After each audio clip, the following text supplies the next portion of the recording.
मेरे बच्चे, इस चैत के महीने में तुम्हें संसार की सभी खुशियां प्राप्त होंगी। मैं ये सुनिश्चित करूंगी कि तुम्हें तुम्हारे हिस्से की सारी खुशियां अवश्य प्राप्त हों। मैं ये चाहती हूँ कि तुम्हें संसार की हर सुंदरता का आभास हो, हर सुख का आभास हो।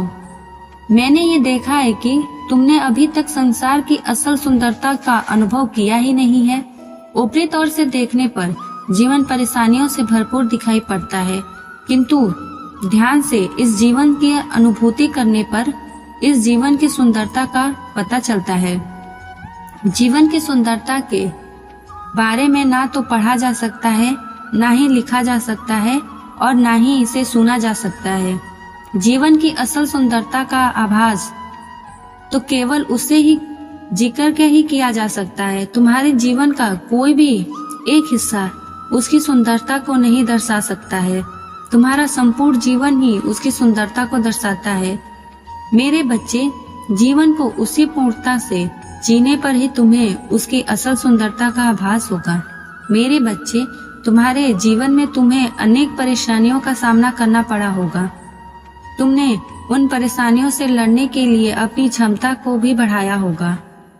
तुम्हारी क्षमता को बढ़ाने के लिए तुम्हें जीवन में अनेक गुरु मिले होंगे, लेकिन तुम्हें जीवन का सबसे बड़ा गुरु यदि कोई है तो वो तुम स्वयं हो।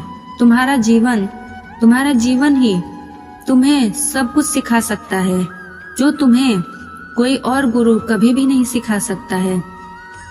तुम्हारा जीवन एक अच्छे गुरु की भांति तुम्हें किसी भी कार्य को करने की स्वतंत्रता प्रदान करता है।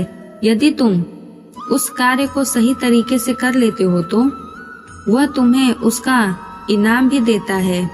यदि तुम उसे सही से नहीं करते हो तो तुमको कुछ नहीं मिलने वाला है मेरे बच्चे। इसलिए जीवन में हमेशा खुश रहो और खुश रहने की कोशिश करो। लोगों को खुशी दो। हमेशा अपने आप को खुश रखने का हमेशा प्रयास करो और अपने परिवार को, अपने आसपास के लोगों को हमेशा खुशी देने का ही प्रयास करो।